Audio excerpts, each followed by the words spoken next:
چجوری درس خوند باشم؟ این سوالی که توی این ویدیو قراره بهش پاسخ بدم.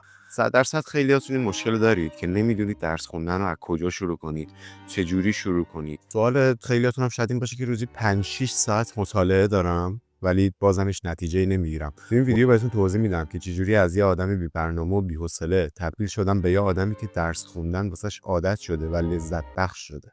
قدم اول، تغییر نگرش. انیشتین یه جمله خیلی قشنگی داره که میگه هیچ چیز آسون به دست نمیاد تو این دنیا به جز تنبلی. اول باید ببینید که چرا میخواید درس بخونید. علتتون، هدفتون از درس خوندن چیه؟ هدفتون اینه که خانواده‌تون فقط ازتون راضی باشن یا واقعا علاقه دارید به رشته‌ای که میخواید برید تو دانشگاه بخونید یا رشته‌ای که هنوز دبیرستان دارین بهش تحصیل میکنید یا اینکه فقط میخواید وقتتون رو تلف کنید. پس 5 دقیقه با خودتون بشینید و یک کاغذ بذارین جلوتون. بگین واسه چی میخواین درس بخونید؟ هدفتون چیه؟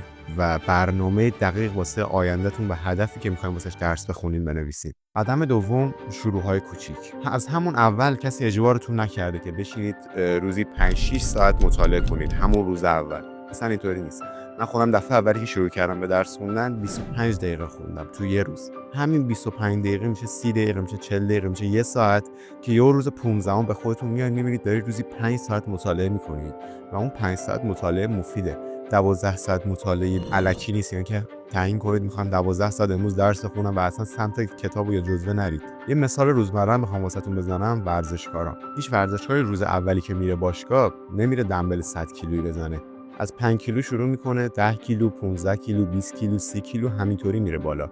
اگه مغز رو بخواید یه ماهیچه فرض کنین، یه عضله است که روز به روز با درس خوندن داره پیشرفت میکنه. قدم سوم، ساخت عادت. درس خوندن واسه من مثل یه عادت شد، مثل مسواک زدن یا مثل اینکه صورتمو بعد خواب بشورم. همه اینا شد یه عادت. ترفند من چی بود؟ من ساعت مطالعه‌ام رو ثبت کردم. اینطوری بودم که اگه صبح ساعت 9 بیدار میشم، ساعت 10 باید سر کتاب باشم، سر جزوه باشم. این خودش عادی سازی میکنه واسه مغزتون که ساعت 10 صبح، حالا یه مثالا، ساعت 10 صبح واسهتون یه تایم مشخصی واسه درس خوندنه. این تو مغزتون ثبت میشه، عادت سازی میشه. حالا میتونی این کار رو با محل درس خوندنت هم بکنی. یعنی چی؟ یعنی بگی من سر ساعت 12 تو کتاب خونم و نشستم دارم درس میخونم. حالا مزیت کتابخونه چیه؟ اینه که همه کسایی که اونجا هن یا دارن مطالعه میکنن یا دارن کاراشون انجام میدن و شما داخل اون فضای رقابتی قرار میگیرید و باعث میشه که بتونید انگیزه بگیرید. و دیگه اونجا تختی هم نیستش که بخواید هی بهش نگاه کنید و وسوسه بشین که برین روش دراز بکشین، برین تو گوشیتون یا بخوابید.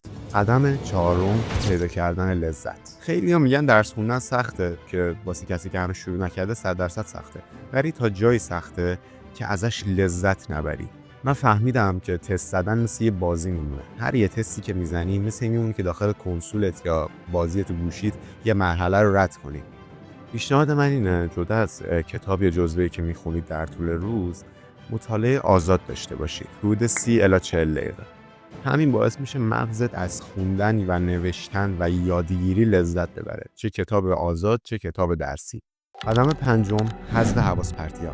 من دشمن اصلی خودم موقع درس خوندن گوشیم بود. خیلی سخت بود واسه اینکه بخوام بذارمش کنار.